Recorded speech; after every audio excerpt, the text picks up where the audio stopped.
Hi, and welcome to Filmmakers Compass Podcast, a show where we talk about movies and, well, more movies. I'm D-Man, joined by CP. CP, how are you doing today? Great, man. How are you? Super excited that we get to talk about, well, the topic we're talking about.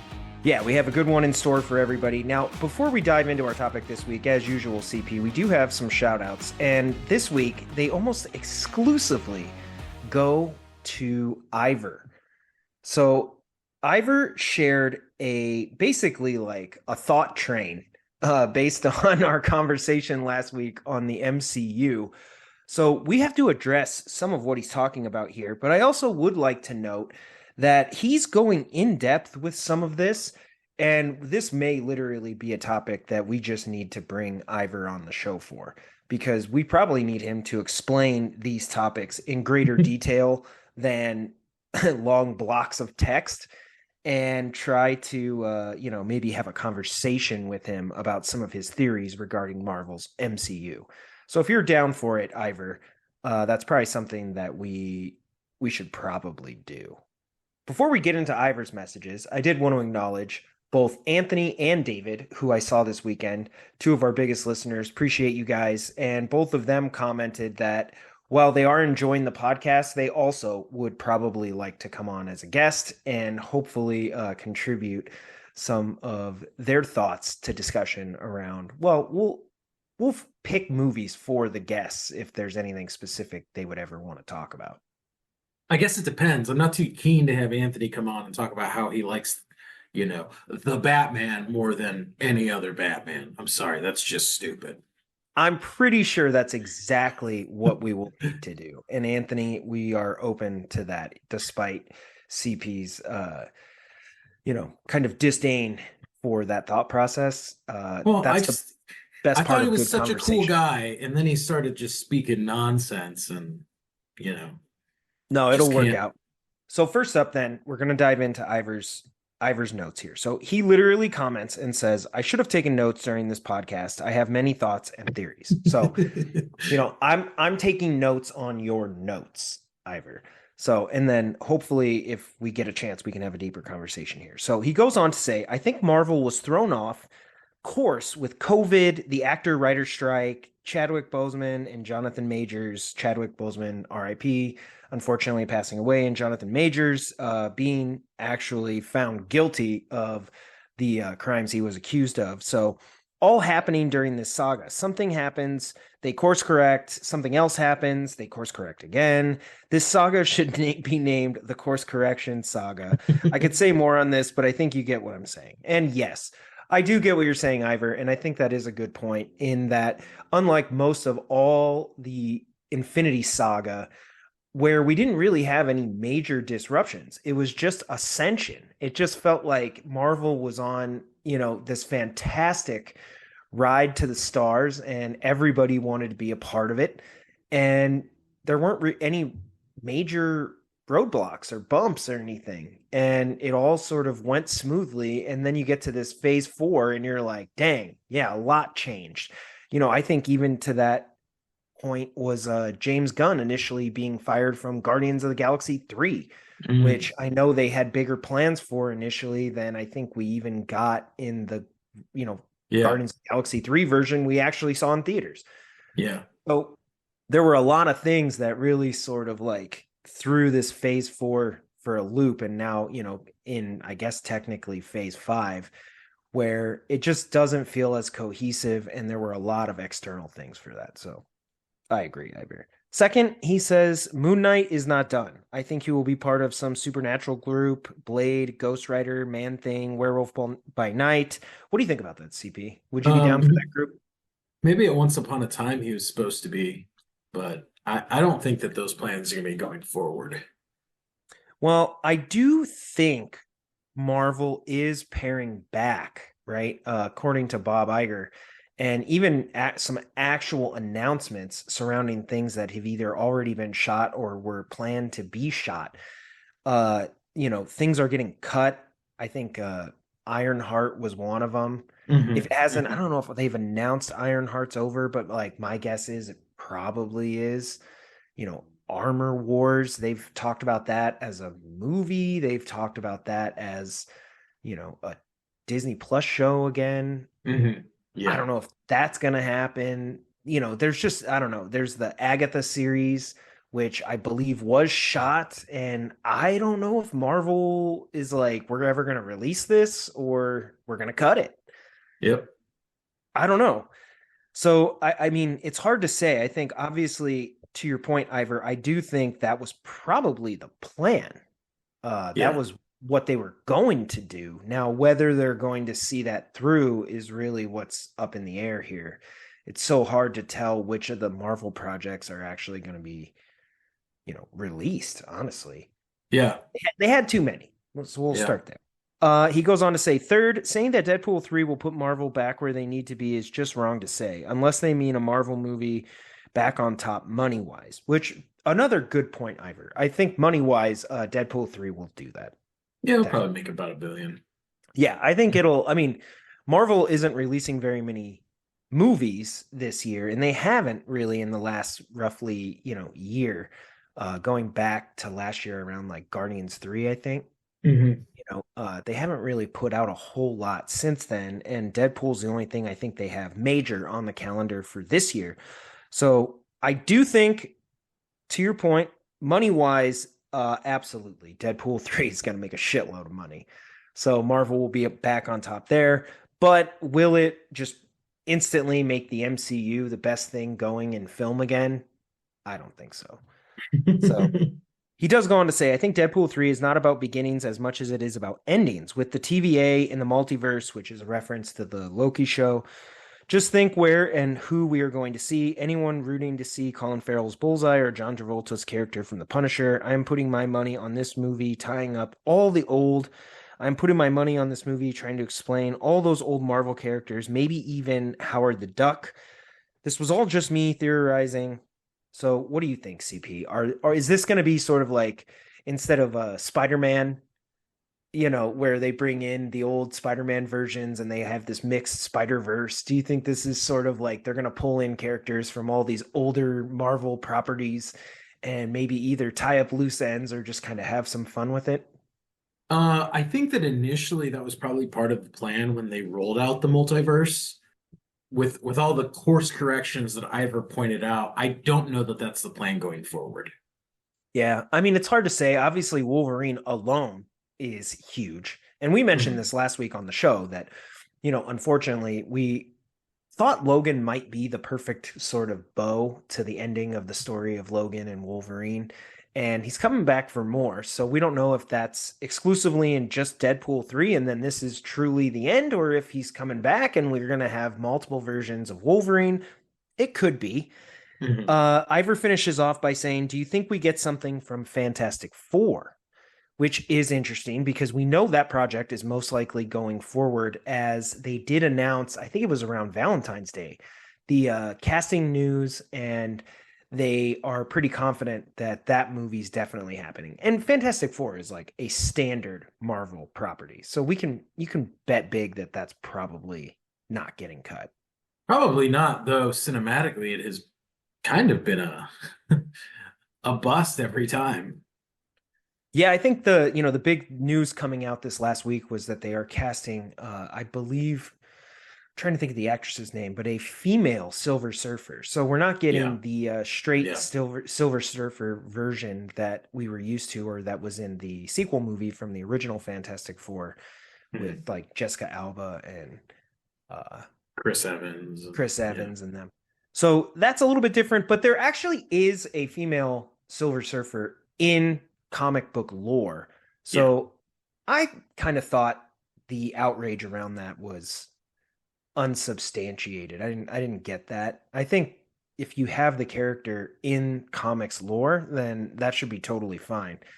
And to that end, that character, the female Silver Surfer, I believe, has a love story with the Silver Surfer. So it's very possible that that version that everybody was expecting may show up anyway. It's just Mhm. being withheld. So that's my theory. But to finish it off, Ivor does say, feel free to contact me with your own questions about my theories. And I think we are going to need to have some deeper discussions here, CP. Let's do it. Let's get Ivor Yeah. on the show.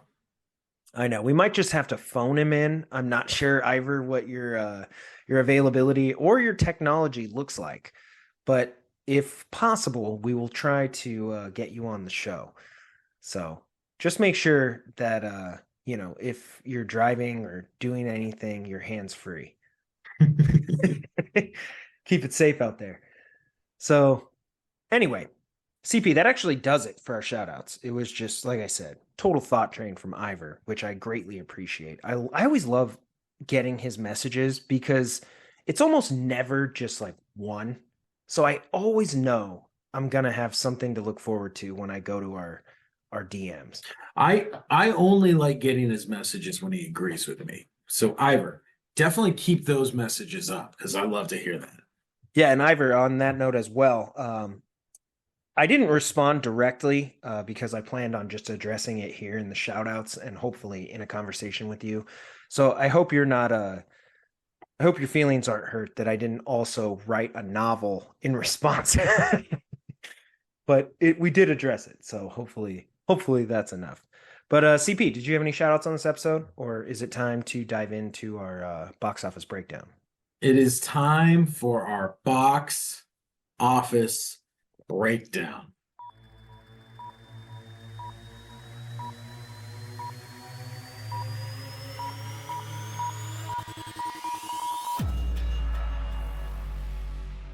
All right, everyone. So, looking at the box office numbers from this past weekend, you might be a little surprised. You might not be surprised.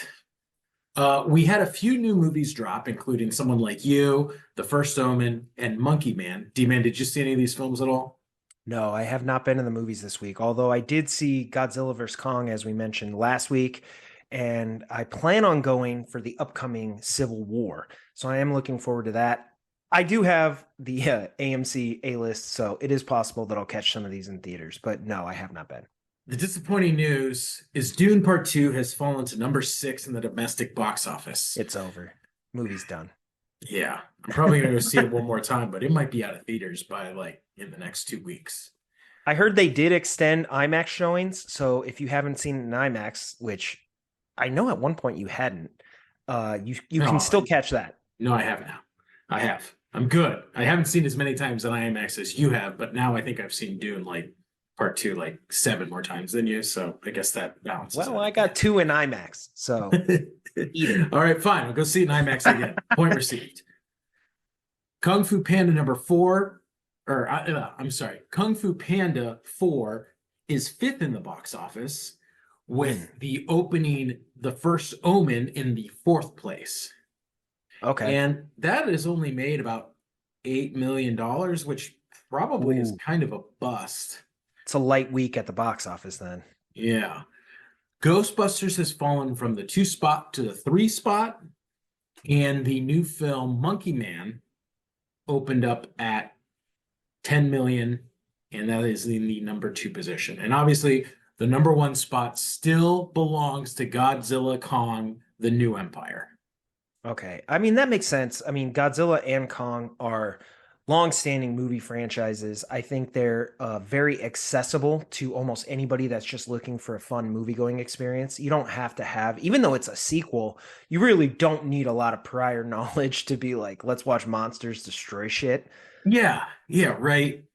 And you said So that. And again, it's PG-13, so you could probably bring your kids knowing that it's just giant monsters fighting. I am a little No. surprised to see Ghostbusters where it is at the 3. And my reasoning behind that is I know it had a pretty significant drop after its first week, which meant that either people weren't going to see it multiple times or there just was a smaller overall fandom that was interested in the movie. But at number 3, even though it sounds like the box office take was pretty low, I mean, hopefully, it's enough that we can, get some more Ghostbusters in the Well, and future. when we look at the worldwide box office, Ghostbusters is in the 6th spot, and it's made 100 and almost $140 million, which isn't terrible.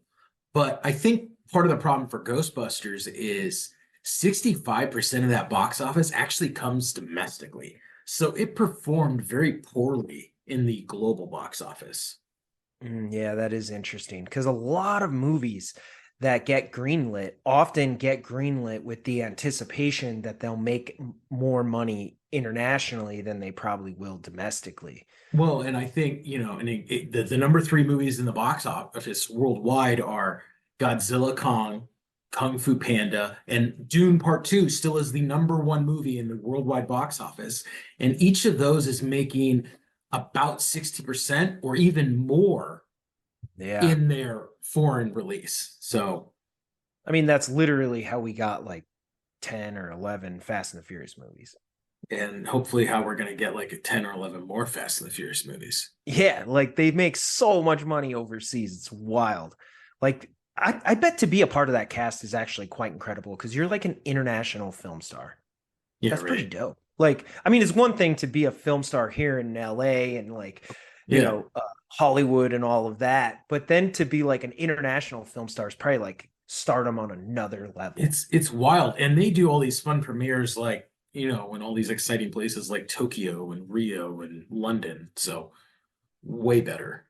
Anyway, so that is the worldwide box office so far. We got some great movies coming out in the next few weeks. Anything you are looking forward to, D-Man?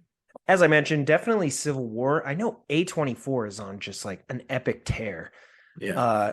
sort of taking over theaters and Hollywood with their ability to connect with audiences, which is Mhm. remarkable. I think we had joked about it on a previous episode about how like, in Civil War, like California and Texas are on the same side. Yeah. Thought that was like hilarious. And I don't know if that was done intentionally to like drive up conversation around the film, but it probably worked if it was.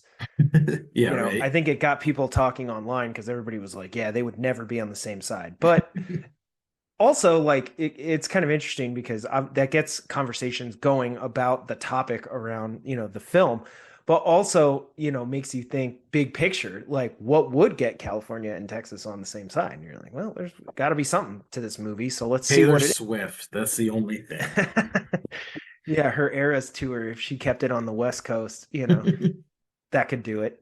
So East Coasters want Taylor Swift and they just can't have her. So anyway, yeah, how about you? Anything coming out that you're looking forward to? Well, I went to the AMC Unseen screening last night, and they gave us a sneak preview of the new Guy Ritchie movie, The Ministry of Ungentlemanly Warfare. And I will just tell everybody, it is awesome. Oh, nice. That's I great. I love the movie.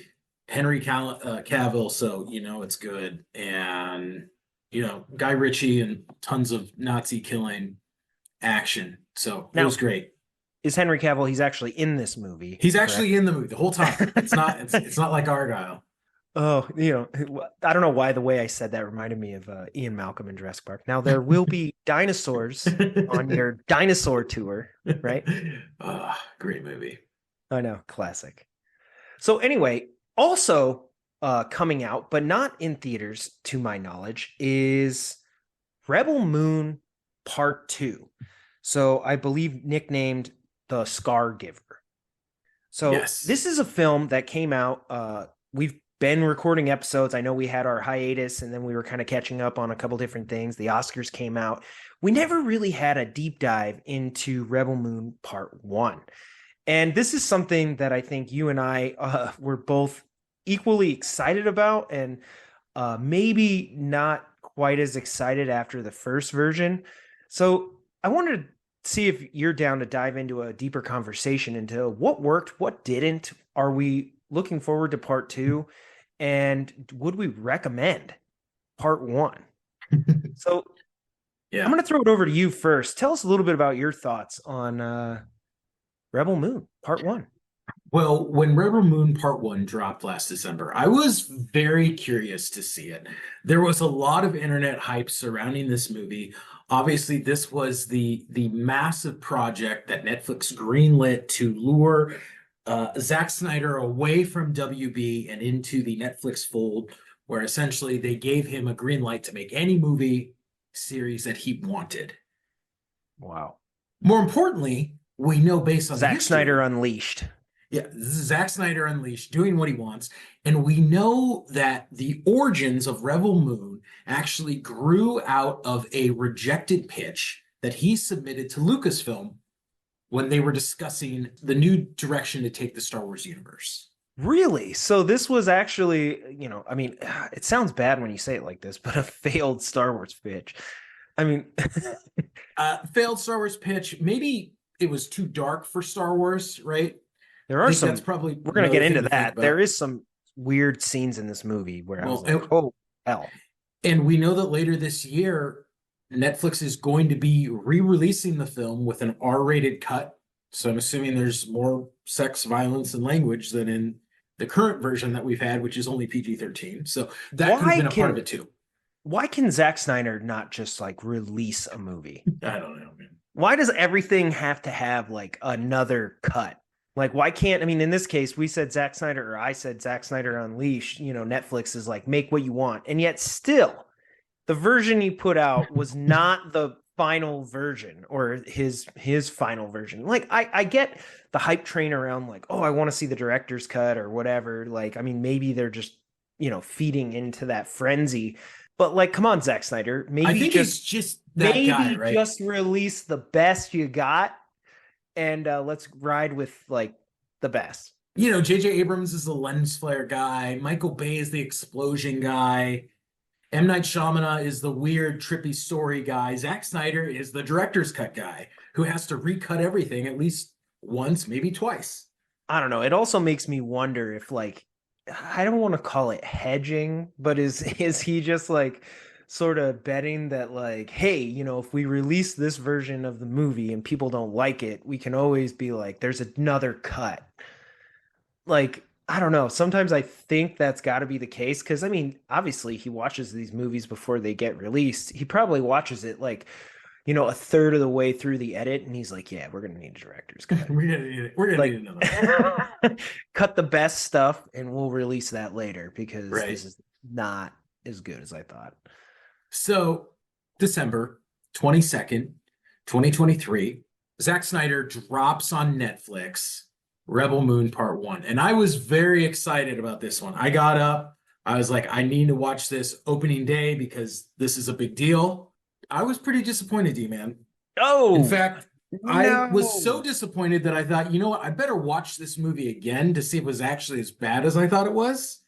And I did, and I was still disappointed. Damn. So it was so good that you watched it twice.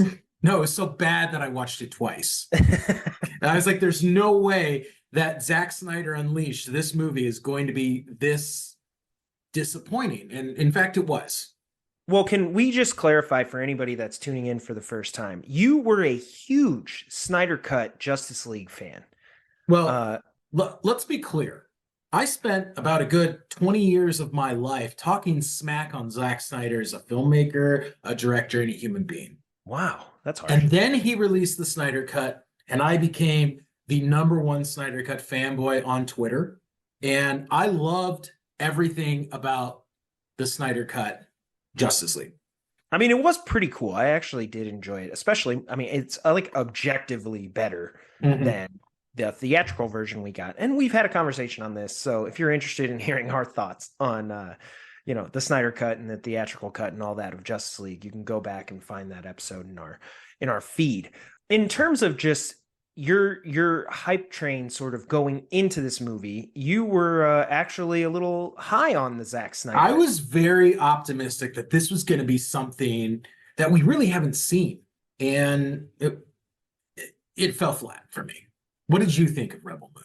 I mean, I do have thoughts. I think my initial thought when the movie ended was I was very hopeful that the meat of the story would be represented in part two. So to me, part one felt like, hey, let's assemble the crew, let's intro all the characters and all this stuff. Then that was like the point of it. So it feels a little ancillary to me in the sense that I feel like if part two jumps right into the meat of the story and we get into what I hope Rebel Moon can actually represent as an adventure, as an action movie, as like a space opera, then I think what I would hopefully recommend to anybody that wants to check out Rebel Moon, I'd be like, watch part two first. Start with part two. that's where it gets really good. And that's still my hope to this day, is that part two is awesome. And then I would be like, if you really love part two and you're interested in where these characters came from and their origin stories and all this stuff, then go watch part one. Mhm. But it did not feel very necessary to me. I felt like a lot of scenes went on way too long. I thought some of the character introductions were way overdone for a total lack of payout in this movie specifically. That's not to say that these things won't pay out in part 2 or however many parts he wants to make this, which do you know the answer to that? My understanding is this is supposed to be a 6 film series with kind of a first and second part of each story.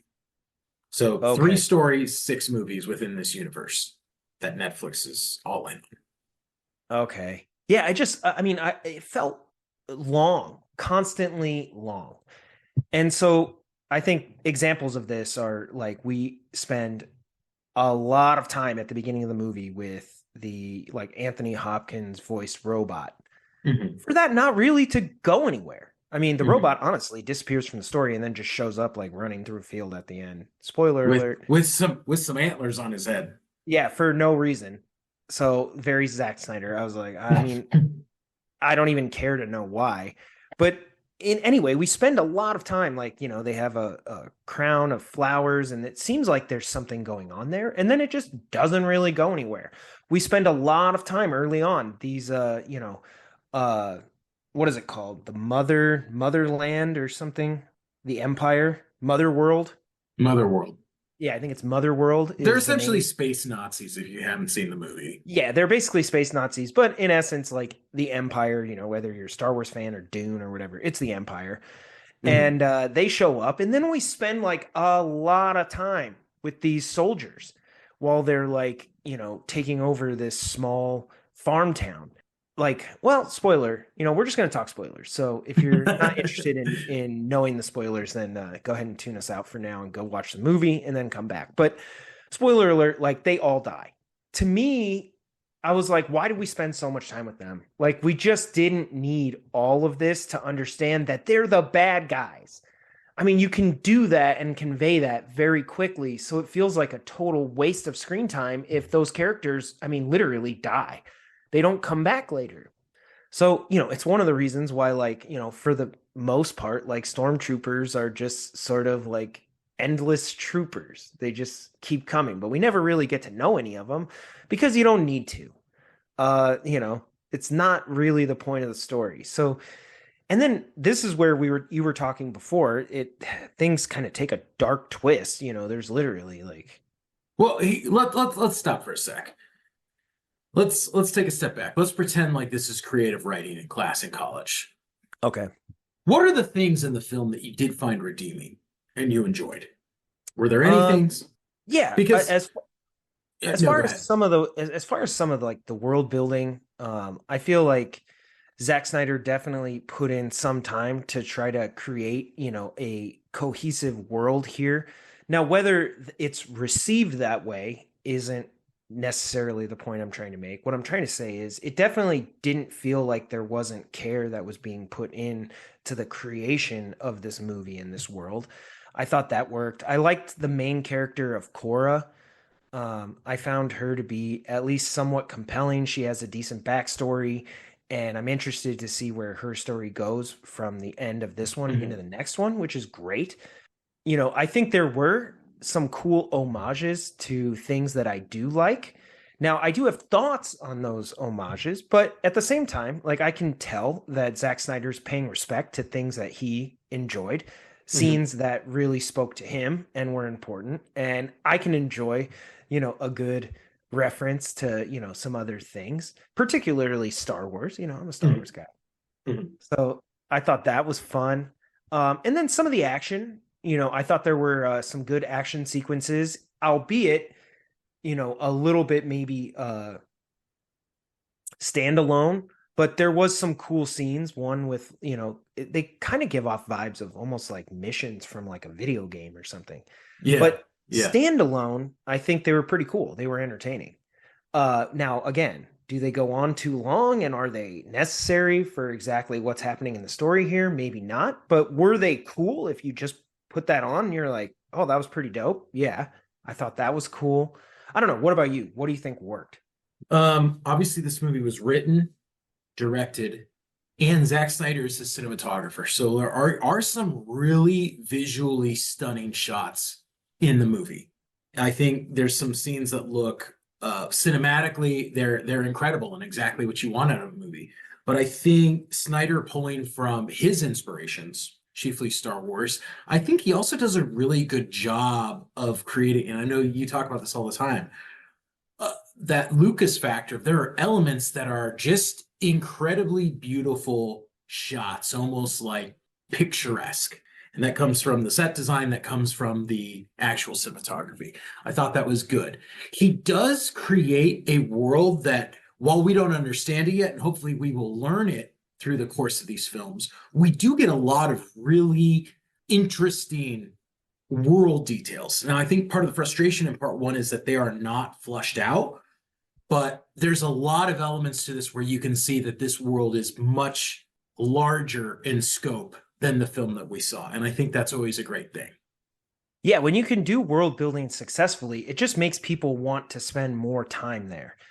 Hopefully, like I said, that's the case because I do still have high hopes for part two.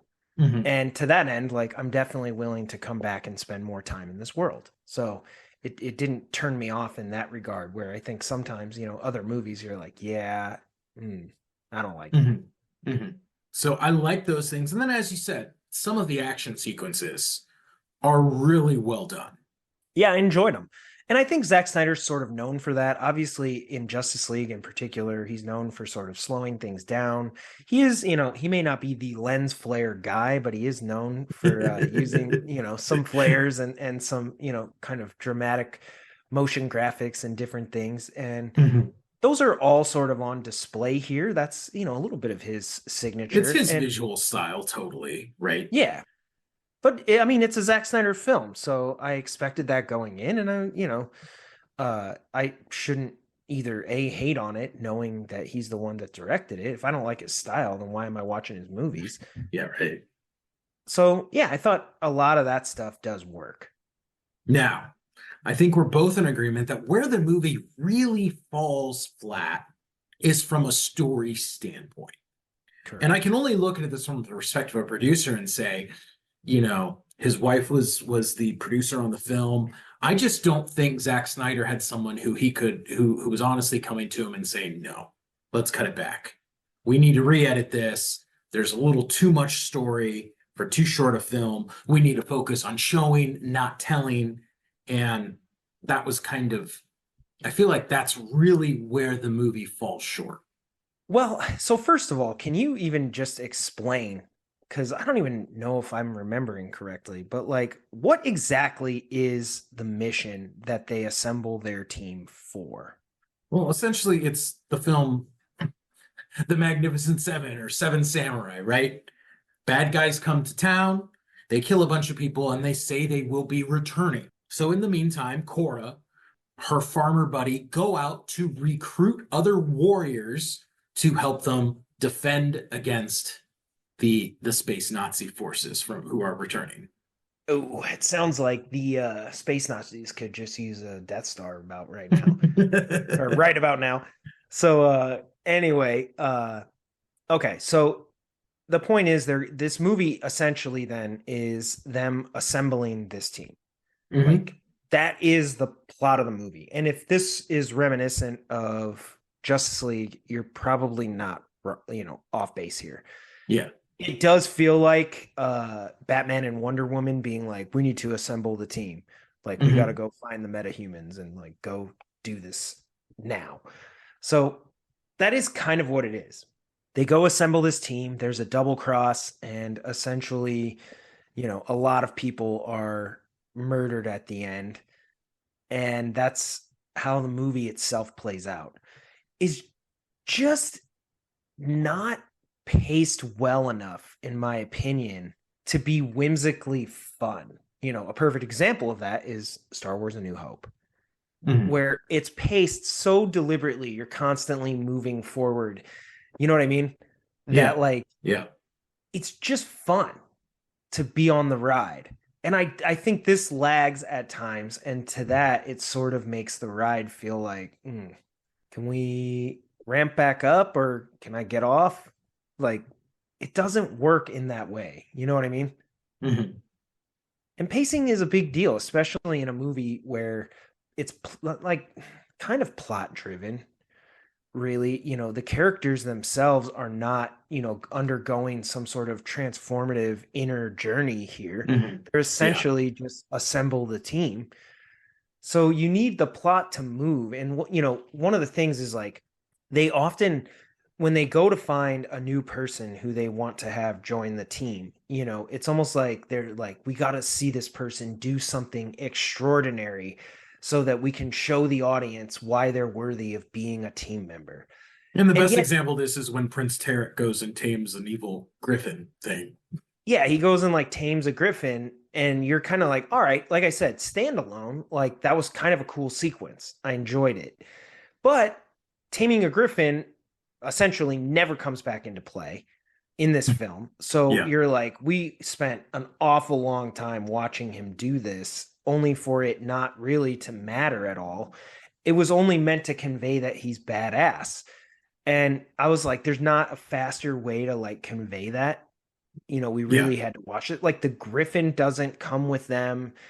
He doesn't use it later, or there's not an enemy griffin that he's able to take down, or like there's Yeah. nothing related to it that like comes back. So you're just kind of like, okay, I guess that was cool. We spent a Yeah. long time, or the movie itself, they go to find this one guy who's like an old war general. And we're sort of told many times, in the old saying, show don't tell. Well, here they're telling us that this guy was like a That badass. General Titus was this great commander Yeah, but and like they warrior. go find him, and then he's just like a drunk in the gutter. And you're kind of like, all right, I mean, there's a subversion of expectations there, which isn't, again, inherently bad. Maybe this guy is still totally badass. But the problem is that now you sort of have to have him over deliver in however badass he is, because we've never seen it. We've just heard it. So, Mhm. like, in essence, in this movie, yes, he fights, but I mean, he comes across more as just like anybody else fighting. Like, Mhm. I don't know, not so badass that I'm like, oh, this totally makes sense why this guy was on the team. Mhm. I'm like, I don't know. You just seem there's a lot of people who could fire a gun. The recruiting portion of the movie is so episodic in the sense that they almost go and spend 10 minutes at every single world they go to. They show up, they are outright rejected. Someone does something epic and then just has a change of heart where they decide to come back and join this crew in helping this suicide mission of fighting against Mother World.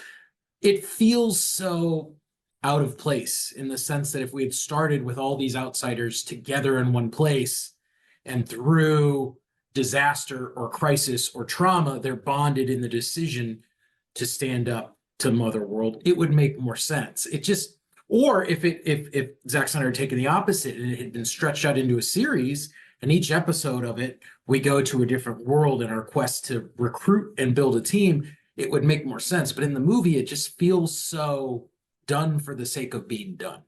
Yeah, and like I kind of agree with you that there's this every time they find somebody, there's this resistance to like, no, I don't want to join your team. And then they all join. Mm-hmm. So it was kind of like, this again. Like how long until they come on board? You know. Now there is a pretty decent double cross that I think does work narratively, meaning if the intention was to sort of shock the audience and have them be like, oh, that bastard, it definitely works. And you're talking about Charlie Hunnam's character Kai, right? The Kai. mercenary. Yeah. Yeah, Yeah. He's yeah, like the smuggler guy. And he has like a speech where he sort of describes why he joined and that he loves their cause and all this stuff. And he's like, yeah, like I want to be a part of what you guys are doing. only to eventually just be like, I'm just cashing in on bounties. You guys Mhm, were put mhm. out there and it was about money, but I never was a part of your cause. I just lied to your face. And you're like, okay, I mean, every story can use a douchebag. And so, he kind of takes on that role. I think, when I compare it to something that we've talked about recently, when you look at something like The Matrix, right? Mm, You have Cypher who double crosses, right? And I yeah, think the thing they do well, and I think I mentioned this when we were talking, is in the Matrix, though, they reveal that, they foreshadow that before, which adds an element of tension to all the yeah, scenes when they go exactly. to see the Oracle, because you're like, well, when is Cypher going to double cross them? Yeah. We know it's going to happen. So the Matrix isn't playing for the surprise or the gotcha moment. They're playing for this underlying tension that's permeating, this entire scene. And Because I as think, an audience, we know something that the characters don't. right, we're privy to information that they're not. So we know this is going to happen, but we don't know when or how, honestly. We just know it's going to happen. And I think that works a tad better, particularly, just because I enjoy the Matrix more. So as an example, I think it works better. But I don't think there's anything wrong with like a gotcha moment, for the viewer. And I think that does work here because I definitely was not necessarily expecting that. I think my problem is, like, again, on that same idea of a double cross, right? When you're making a reveal to the audience, when we look at Empire Strikes Back, which we know had some influence here on Snyder, the reveal in The Empire Strikes Back for Luke and for the audience happens simultaneously as it does in this movie, but the weight of the reveal and the effects that it has on the story and the characters is so massive that I Yeah. think everybody is just kind of like blown away. Whereas I felt like this reveal, while it happens that it's a double cross, at the same time, it doesn't seem totally out of Kai's character or out of the norm for the world. So I remember kind of thinking, watching it the first time, like, I mean, this is just a dude you met in a bar. Like, you didn't think there was a possibility he was gonna double Yeah, I cross know. you? That's kind of what I thought to myself because I was like, oh shit. And then I was like, I mean, I probably should have seen it, even just from a writing standpoint, like his sort of speech, proclaiming that he's a part of their cause and he loves what they're doing. I was like, in retrospect, watching it, you're like, clearly he's deceiving them, Mm-hmm. Mm-hmm. But I thought, yeah, Charlie Hunnam did a good job. I don't know. So I don't know. I didn't hate it, but okay. I wanted to talk a little bit about the homages that we Okay. talked about earlier. So two of them that I'm going to bring up is one is the opening scene where the villain basically comes down to that farm town and he has a discussion with the farm town's leader. And this scene is incredibly reminiscent of the opening scene from Inglorious Bastards. Yep. Uh, is it Hans Landa? Is that his Yeah. name? Yeah. Yeah. So it's incredibly reminiscent of this in that it's dialogue heavy. There's a sick underlying tension, and it's clearly an homage to this scene because they're basically space Nazis. Yep. So, and they look it. I mean, he almost looks like Hans Yeah. Landa. Oh, he has like that same uniform as like the SS soldier. Yeah. Yeah. So we kind of get this vibe that this is an homage to that scene. And I think on a certain level it works, but I think my issue with some of these homages is that when you do it, you want to do it, but with like a twist so that yours is sort of different enough Mhm. that you're not just sort of recreating what somebody else already did. Because the trouble you have is you basically have to do it and surpass it. If you don't take it to the next level, even as the same thing, then everybody always looks at it as the lesser scene. So, Mhm. a perfect example of this is in the movie Heat. There's a bank heist. Well, at the beginning of The Dark Knight, the Joker also initiates a bank heist. And this is clearly an homage from Christopher Nolan to Michael Mann in Heat. And he loves this Yeah. scene. Yeah. Now, there are elements that actually track visually that make them very similar. Christopher Nolan and Jonathan Nolan, whoever wrote that script, they do enough to twist what the Joker's doing here to reveal something about his character to make this scene feel integral to the movie and not just be another bank heist as a tip of the cap to Heat. In the Yeah. Joker's case, instead of them just going in and robbing a bank and then walking out and having that firefight, they go in. Well, the Joker is having each of his henchmen on the team take out the person who just completed their step.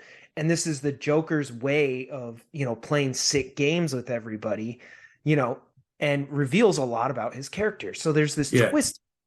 And I think that's probably the more proper way to do an homage as opposed to sort of recreating it. Because, yeah, when you recreate it, you stack them up to be compared. I don't think that's necessarily what you want because it's really, really hard to top originals. Yeah. Even when you go bigger and better, it's just the original is the original. You're like, they did it first. There's something unique about it and people's memory association with that thing. So in this movie, in the second instance that I'll bring up as an homage is they literally go to a cantina, to a bar, which is Yeah. where they tie. And this is obviously kind of homage to the Mos Eisley Cantina scene in A New Hope, and Yep. probably to a certain extent like Jabba's Palace, which is even Star Wars itself, referencing things that had come before. And so again, you sort of run into this problem of like it feels very much like a tip of the cap to Mos Eisley Yeah. and the Mos Eisley Cantina and that whole scene, but it doesn't really like do anything that makes this scene feel different. Like they go there to find, in Star Wars, they go there to find a pilot. They go here to find this guy. Mm-hmm.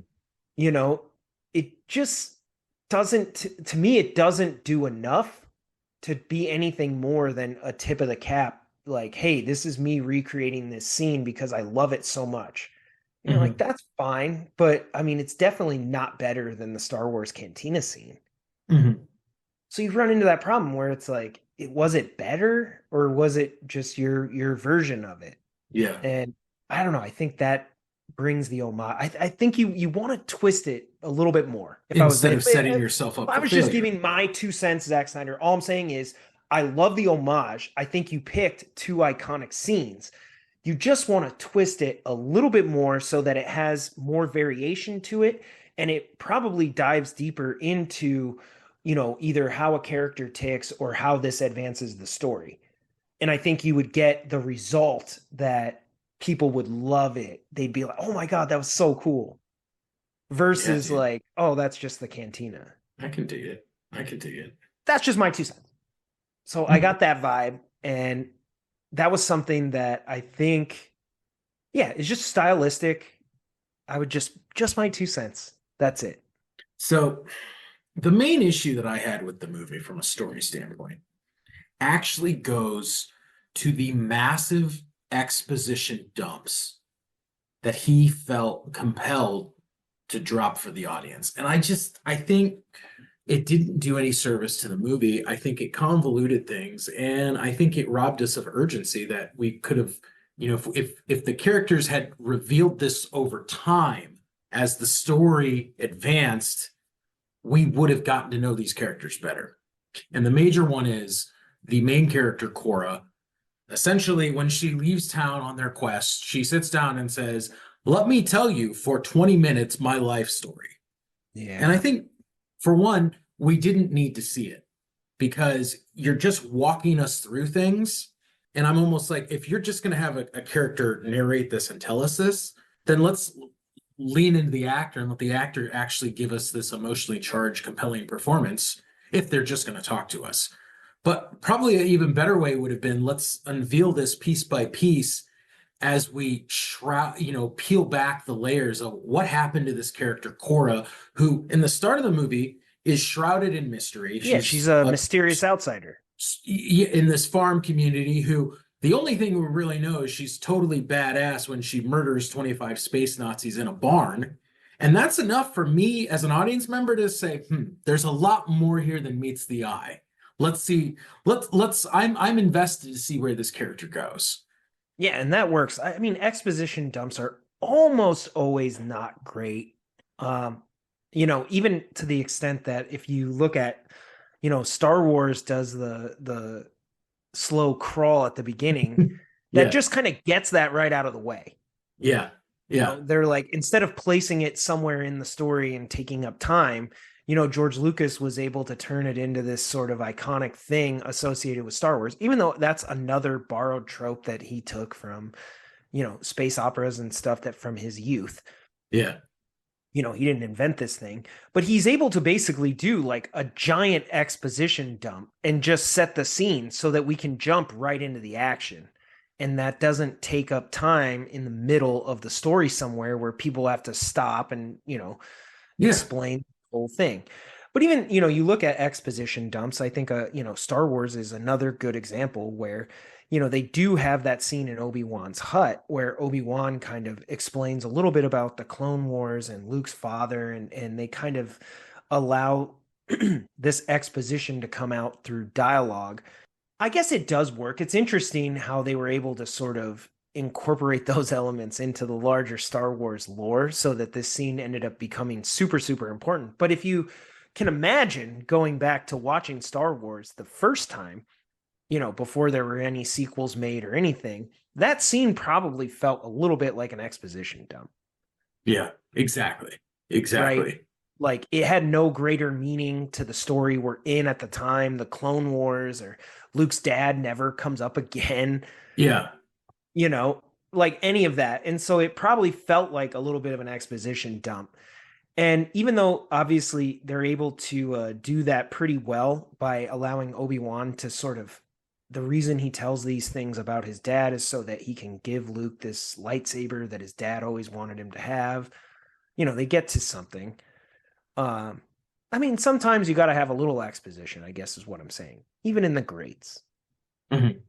you know, you just don't want it to go on too long. If you can keep that pace right, and I think that's what A New Hope does probably better than almost anything is just it keeps the pace light and keeps moving and you're always having fun. And if you linger too long, and I think that's probably my number one knock on Rebel Moon is just pace. They just linger too long on these scenes where it's like, dude, this needs to be cut like way Mhm. down. Mhm. And if you cut it way down, and you move fast enough, you're kind of hiding maybe some exposition or some cool action sequences in there, then it works better. It just feels lively and like I can't wait to see what happens next just because I'm having so much fun watching everything. Instead, it's like everything drags and then you're like, ugh, I don't even know why we watch this. Like you said, there's exposition that you're like, I don't even know why I need to know this. It doesn't matter right now. Yeah. No. Like, reveal the information when you need the information. Yeah. Another thing for me that did stand out was like right at the very very beginning of the movie. They open with this shot of I believe it's Cora plowing a field against sort of this moon. It's this really actually epic shot. It's like Mhm. incredible visually. It's kind of stunning.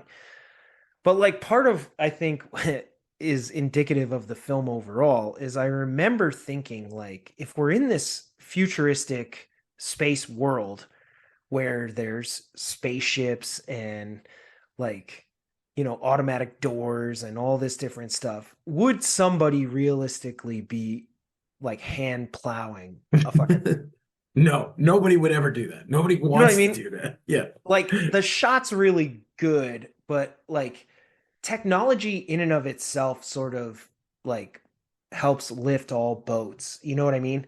Mhm. Like no matter what today, like if you're going to make a phone call, you don't use a rotary phone. Like we just Mhm. don't have them anymore because technology advanced to a level where it's like even the poorest person in the world can get a cell phone. Yeah. You Yeah. know, like why is this person hand plowing a field? And again, I think my point is even if there's a logical in world explanation for why they are doing that way, the problem is that we haven't seen it yet. And so that I think like with his initial epic shot, you're already sort of being challenged on your world a little bit. Does that make sense? Yeah, yeah. Like my initial thought is like this doesn't feel believable because why would they be doing that? Like or like have a robot do it or like I don't know. You know what I mean? Like Yeah. and so I felt that was a little unfortunate where the shot itself, the cinematography was epic. The shot was dope as hell. It's just But it's that making you question the authenticity of the world yeah, off the you've bat. already made me sort of question like, I mean, come on. Would that Mhm. person really be doing that in this world? Like, if you can't get the robots, then you don't plow the field because competition would destroy you. I mean, it would Yeah, crush you. You know, yeah, like, yeah, yeah, yeah, yeah. and so even though I think there's elements of good world building throughout this movie, that was not one of them. And that's like the initial moment. So I'm like, you're already where it should be a moment where you're like, awesome. Again, Star Wars. Let's go straight to that opening shot when the fighter comes in and then the star destroyer comes from behind. It's like freaking incredible. Mhm. And you're like, "Oh my god, this is so epic." And that's you're like literally in a state of awe. You're Yeah. like, "This is incredible. It looks so good." I'm like, "Oh my gosh, I can't wait to see what happens." Not like it's so unbelievable that like this star destroyer would be this close to a planet, or something. I Yeah, don't know. Like yeah, just anything that would sort of like take you out of that moment. And I felt like right out of the gate, I was like, oh, dude, don't do that. Cause I'm yeah. already like, you think about it, it's like if you need a ride to get anywhere, like you don't call a horse, you know, Yeah, we're past yeah. horses. We got past it. Anything you want, a bus, a taxi, an Uber, or your friend. No one's coming to pick you up on a horse because we've solved that. It's over. You know what I mean? I know there's like, hey, there's the Amish out there and cowboys and all that, but like just in general, you're like we've advanced. We don't do that anymore. And like hand plowing a field just stuck with me. Just as like, oh my God. And it's not even necessary. Like it doesn't even matter. It's funny you bring that up because the thing that drives me nuts about the movie, the one thing that drives me nuts is there's just this plot hole that I cannot get over every time I watch it. And it's the fact that the space Nazis from Mother World are incredibly great at conquering the universe. Yet Cora walks into a bar and she's like, "Hey, I'm looking for this disgraced General Titus who led this rebellion." And everybody in the bar is essentially like, "Oh yeah, he's over on this gladiator planet. You can find him there." She flies there, she gets him in 5 minutes, and then at the end of the movie, the space Nazis are so incredibly blown away that she captivated all these dissidents. And I'm like, did you guys even try and do your job? Like space Nazis, you really Yeah. suck if you can't find someone that she could find it within 2 minutes of walking into a bar. Yeah. All you had to do was ask. I mean, that's like the equivalent of like, following 9/11, you walking down to Applebee's, sitting at the bar and being like, "Hey, does anybody know where Osama bin Laden is?" And they're like, "Oh yeah, he's just right over there. Go pick him up." You're like, oh shit. All right. I'll take care of it It's that easy. myself. Okay. Problem Yeah. And then, solved. and then he's actually there drunk, just like So in the stupid. gutter. Drove me nuts. Drove me nuts. And I think the last thing story wise that I just don't get, I can't get over is essentially the whole Rebel Moon storyline seems to be driving towards this point of confrontation between Cora and her adopted father, Senator Balsario. The reveal of the senator still being alive in the movie is reserved for the audience. And I think it was really stupid for Zack Snyder to reveal him to us now and not reveal him to Cora simultaneously. That's interesting. That's not something I really thought much about. So, like, how would you would rather have had like her learn this information and us along with her? Okay. Again, I think, I mean, we know Snyder was influenced by Star Wars. And one of the things, as I mentioned earlier, that Lucas does so well is we, along with Luke Skywalker, find out simultaneously that his father was not murdered, that he is still alive as Darth Vader. And I think that that is an incredible story linchpin. And that's why we remember it for what it is, because we learn it along with the character learning it. And the entire scene at the end of the movie where Belsarius is revealed to the audience could have been more shrouded in mystery so that when the audience finds out who he truly is down the line, could have been the same time that Korra finds out who he is. Okay. Yeah, I mean, it is possible that I get the impression that maybe that would track too close to Darth Vader's reveal. And I don't know if he wanted to like line it up exactly like that, even though it works. I'm assuming he wanted to do a different version of it, at least in some way, so that we're all like, it's not just, an Empire Strikes Back clone. But yeah, I mean, I could see that too, where obviously the best reveals are the ones that are happening simultaneously for a character and the audience. We in the audience should be blown away, but for the character, they should be even more blown away because the Mhm. consequences within the story should be greater than our outside, perception of it. Like Yeah. for a character, like Luke, to find out that your father is Darth Vader is just earth shattering. Or I guess it can't be earth shattering because we're in a galaxy far, far away. But Valid world point. shattering. But yeah, like I don't know. That's something too. You want to do it with care so that when it does happen, it's a true wow moment. And we've talked about that before in the podcast, examples like, Star Trek Into Darkness where they do the Khan reveal. And you're like the audience knows who that is, but the characters don't. So it doesn't really Mhm. carry any in-world, in fact, I think the characters are all like, Yeah. you know, Yeah. but for the so then I don't know, it just feels like slightly off where you're like, that's cool that Khan's there, but like it's definitely not the Khan that we know from Wrath of Khan.